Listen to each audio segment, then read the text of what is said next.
لو أنزلنا هذا القرآن على جبل لرأيته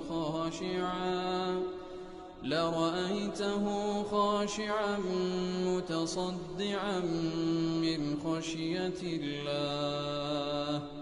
وتلك الأمثال نضربها للناس لعلهم يتفكرون. الحمد لله والصلاة والسلام على رسول الله وعلى آله وصحبه ومن والاه. السلام عليكم ورحمة الله. برزان خوشحان لواني حفتا وشش لواني كان تفسير قرآن بيروز بيمو خزمتان ومن بس رزامندي خواهي قوري وهيوادان مئوي آزي السودي لود وقرن. أعوذ بالله من الشيطان الرجيم. بسم الله الرحمن الرحيم. وقالوا قلوبنا غلف بل لعنهم الله بكفرهم فقليلا ما يؤمنون. بەڵخۆشەویستان هەر لە درێژەی باسکردنی بەنی ئیسرائیل خوای گەورە سوبحانەهو وتەعالە باز لە وتەیەکی تر دەکات لە وتەکانی ئەوان کەوە ئەو پەڕی بێ ئەدەبیە بەرامبەر بە خوا سوبحانەهو وتەعالە بەرامبەر بە پەیامەکەی خوا سوبحانەهو وتەعالە کاتێک کە دەڵێن وەقالوا قلوبنا غلف. دیارە ئەوە قسەی کەسانێکە کەوە معاسیری پێغەمبەر بوون صلی الله عليه وسلم لەو جوولەکانی کەوا لە مەدینەدا دەژیان و دیارە لە دوای ئەوانش کەسانێکی دیکەش هەمان قسە دووبارە دەکەنەوە. پاساویان بەوەی دەهیناوە لەبەر ئەوەیە ئیمان ناینین لەبەر ئەوەی قلوبنا غلف. غلف واتە مەبەستیان ئەوەی کەوا دڵەکانمان بە غیلاف دەوردرایە، دڵەکانمان بە غیلاف و بە پەردەیەک دەوردرایە، هیچ مەجالی ئەوەی نییە کەوا ئیمان بچیتە ناوی. وقالوا قلوبنا غلف. ئیتر لە هەندێک تەفسیر کەش دەڵێن کەوا قلوبنا غلف بەمانای ئەوەیە کەوا دڵەکانمان ئەوعیەة للعلمی، واتە دڵەکانمان با بڵێن وەکو جێگای علمە و پڕە لە علم، مەجالی ئەوەی تێدا نەمایە ئەوەی کەوا لەلایەن پێغەمبەرەوە دێ صلی الله عليه وسلم قبولی بکە، و یاخود مەبەستیان ئەوە بی دڵەکانمان جێگای علمە، ئەوەی کە ئەتوو هینایەت ئەو علمە نییە لە ناو دڵی ئێمە جێگای ببیتەوە. بە هەر حاڵ بەڵام جمهوری مفەسرین لەسەر ئەوەن کەوا غولف بە معنای با بڵێن غیلاف دێ، جەمعی غیلافە کەواتە دڵەکانمان غیلاف و پەردەی لەسەرە، ئەو غیلاف و پەردەیە مانیعە لەوەی کەوا ئەو ئیمانی کە ئەتوو باسی دەکە یاخود ئەو عەقیدە و بیر و باوەڕی کە ئەتوو هینایەتت ناچیتە ناوی. وقالوا قلوبنا غلف. وەکو زۆر جاران دەبیستی لەولا و لەولاش لەناو ئەو کۆمەڵگە موسڵمانەی کەوا تێیدا دەژیین دەبینی کەسانێکە نوێژ ناکە، بە ڕۆژی نابی و یاخود کاری چاک ناکە، کاتێکەوە ئامۆژگار دەکەی دەڵێ هەتا خوای گەورە هیدایەتم دا. تەواو قسەیەکە فعلا پێویستمان بە هیدایەتی خوای گەورە هەیە، بەڵام پاسا و هینانەوە بۆی وەکەئەنەما خوا هیدایەتی نەدایە لێ ئەویان ڕێگای ڕاست ناگریتە بەر، بەڕاستی ئەوە قسەیەکی ڕاست نییە و عدالەتی و ئینصافی تێدا نییە، لەبەرەوەی سنەتی خوای گەورە وایە ئینا هەدەیناه السەبیل ئیما شاکرا و ئیما کەفورا. هەموو ئینسانێک خوای گەورە سوبحانەهو وتەعالە هەردوو ڕێگای نیشاندا، وەکو ئیرشاد و ڕێنمونی عەقلی پێبەخشیە، ئیتر چاکە و خراپە لێک جیا دەکاتەوە. پێغەمبەری لۆ ڕەوانە کردی عەلەیهی سڵات وەسەلام و هەروە کتێبی پێ ڕەوانە کردیە، پێی دەڵێکەوە ئەو ڕێگای بگریە بەر سەرنجامەکەی بەو سەرنجامە دەدگەینی. ئیتر ئەوەی کەوا لە ئینسان مەطلوبە ئەوەیە کە هەنگاو بنێ بەرەو خەیر، خوای گەورەش مۆفەقی دەکات، سونەت خوای گەورە وایە. بەڵام کەسێک حجە بەوەی بینیتەوە لەبەر هەندێ ئیمان ناینی یاخود لەبەر هەندێک کاری چاک ناکەین، لەبەرەوەی پەردە لەسەر دڵەکانمان هەیە، خوا هیدایەتی نەداینە، بەڕاستی ئەوە احتیجاجە بە قەدەر کە بەڕاستی مەرفوزە، شتێکە خوای گەورە سوبحانەهو وتەعالە ڕەفزی دەکاتەوە، بەڵکو وەکو لێرەدا کە ڕەدی جوولەکەت داتەوە دەفەرمی ئەوە نییە کە ئەوان ئیمان ناین لەبەرەوەی پەردە لەسەر دڵەکانیان هەیە، نا، بەل لەعەنەهم الله بکوفرهم. بەل لە بۆ ئیضرابەوە تە ئەو قسەی ئەوان دەکەین ڕاست نییە، بەڵکو ئەوەی کە ڕاستە خوای گەورە لەعنەتی لێکردینە بە سەبەبی کوفرەکەیان، خوای گەورە لەعنەتی لێکردینە بە سەبەبی کوفرەکەیان، کەواتە با ئەکە لێرە بائی سەبەبیە لە ئەسڵەوە کە ئەوان کوفریان هەڵبژاردیە، لە ئەسڵەوە کە ئەوان کوفریان هەڵبژاردیە، ئیتر خوای گەورە لەعەنەهم واتە طەرەدەهم من ڕەحمەتیه، خوای گەورە لە ڕەحمەتی خۆی دەری کردینە، لرحمتي خوي دوري خستينوا بسبب كفركيان فقليلا ما يؤمنون ئیتر کەمیان هەیە ئیمان بینی ئەوەی کە ئیمانیش دەینی ئیمانێکی کەم دەینی کەواتە لێرەدا سنەتێک لە سنەتەکانی خوای گەورە لەمان باز دەکە ئەوەیە کە کەسێک کە بە ئیختیاری خۆی کوفری هەڵبژارد و یاخود ڕێگای مەعسیەت و منکەراتی هەڵبژارد دەبیتە سەبەبی ئەوەی کەوا بە سەبەبی ئەو ئیختیاری خۆی خوای گەورە سوبحانەهو وتەعالا بڕیاری ئەوەی بداکەوە لە ڕەحمەتی خۆی بە دووریان بخاتەوە بڕیاری ئەوەی بداکەوە لە ڕەحمەتی خۆی بە دووریان بخاتەوە کەواتە سەبەبەکە لە خۆیەوە دەست پێ دەکات لە ئینسانەکەیەوە دەست پێ دەکات ئەویان هەنگاو دەنێ ئیتر خوای گەورە سوبحانەهو وتەعالا عالم الغەیب وەشەهادە لە قەدەر نیەتەکەی ئەو خوای گەورە بڕیاری لەسەر دەدا خوای گەورە وەکو لێردا دەفەرمی لەعنەتی لێکردن لە ڕەحمەتی خۆی بە دووری خستنەوە بە سەبەبی کوفرەکەیان نەک بە معنای ئەوەی کەوا خوا پەردەی بەبێ سەبەب لەسەر دڵیان دروست کردیە کەواتە بە سەبەبی ئەو کوفرەی کە ئەوان هەڵیان بژار خوای گەورە لەعنەتی لێکردن لە ڕەحمەتی خۆی بە دووری خستنەوە فقليلا ما يؤمنون ولما جاءهم كتاب من عند الله مصدق لما معهم كاتك كتابك لەلایەن خوای گەورەوە هات کە لێرەدا مەبەست قورئانی پیرۆزە کاتێکەوە قورئانی پیرۆز هات لەلایەن ذاتی ئەڵڵاوە سوبحانەهو وتەعالا بەرەوەی ئەو کتابە کەلامی خوایە ئیتر خوای گەورە بە پێغەمبەری ڕاستپار صلی الله عليه وسلم بیگەینی لە بۆ هەموو خەڵکی بیگەنی لە بۆ عالەمین لە بۆ هەموو خەڵکی کاتێکەوە ئەو کتابیان لە بۆ هات لەلایەن ڕەب العالەمینەوە مصدق لما معهم ئەو کتابێکەوە لەلایەن پەروەردگارەوە هات لەلایەن ئەڵڵاوە هات مصدق لما معهم مصدق لما معهم وەکو لەوانەکان ڕابردووش کەوە ئەو عیبارەتە لە ئاتەکان پێشترش خوای گەورە باسی کردێ کە باسمان کردواتە هەم تەورات و ئینجیلەکەی بەردەستی ئەوان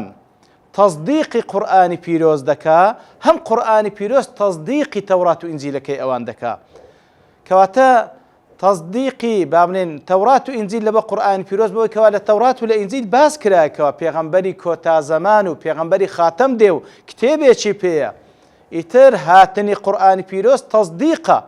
تەصدیقی تەورات و ئینجیلە لە بۆی و هەروەها قورئانی پیرۆز تەصدیقی با بڵێن هەم ئەو تەورات و ئینجیلە تەصدیقی قورئان دەکا هەم قورئانی پیرۆزش تەصدیقی تەورات و ئینجیل دەکا کەوا فعلا ئەو کتێبە هات کە ئەوان چاوەڕوانیان دەکرد وكانوا من قبل يستفتحون على الذين كفروا لبيش هاتني أو قرآن أوان يستفتحون على الذين كفروا يستفتحون سينك سين طلبة فتحك بمعنى نصر دي كواتا بيش هاتني قرآن وبيش هاتني بيغمبر صلى الله عليه وسلم أوان كاتك ولا مدينة دا دجيان يهودية كان لقل أوسو خزرتك أو كاد مشرك بون ئیتر ئەوان طبعا خەبەریان پێبوو لە تەورات و لە ئینجیل بە تایبەتی جوولەکە لە تەوراتەکەی خۆیان کەوا پێغەمبەرێک دێکەوە خاتەمە دەیانگۆ کاتێک ئەو پێغەمبەرە هات ئەوجا ئێمە ئیتیباعی ئەو پێغەمبەرە دەکەین و لەگەڵ ئەودا نەسرەت بەدەست دەینین لە سەرنگۆ نەسرەت بەدەست دەین لە دژینگۆ کەواتە ئێمە ئیمان بەو دەینین و ئیتیباعی ئەو دەکەین ئەوجا لەو کاتەدا ئێمە ئەو فەتح و نەسرەتەی کەوا چاوەڕوانی دەکەین لە دژینگۆ بەدەستی دەینین کەواتە پێشی هاتنی قورئان ئەوان باسییان دەکرد کە پێغەمبەرێک دێ کتێبێکیش پێیە بەڵام کاتێک کەوا هات فەلەما جاءهم ما عرفوا كفروا به قورئانی پیرۆز هات لەلایەن ئەو پێغەمبەرەوە کەوا خاتەمە عەلەیهی سەڵات وەسەلام کە خوای گەورە فەرمانی پێ کردیە لە بۆیان باز بکە ئەوان مووقفیان وانە بوو کاتێک کە بە خۆیان دەگوێ ئیمانی پێدەینین وانە بوو کەفەڕوا به کوفریان پێکرد سوبحان الله کوفریان پێکرد لەبەرچی کوفریان پێکرد لە ئاتەکەی دواترە ڕۆی دەکاتەوە لەبەرچی کوفریان پێکرد بە هەر حاڵ ئەوان بە خۆیان بە پەرۆشەوە چاوەڕوانی هاتنی ئەو پێغەمبەرە بوون بە پەرۆشەوە چاوەڕوانی هاتنی ئەو کتێبە متاوکە ئیتیباعی بکەن و ئەوجا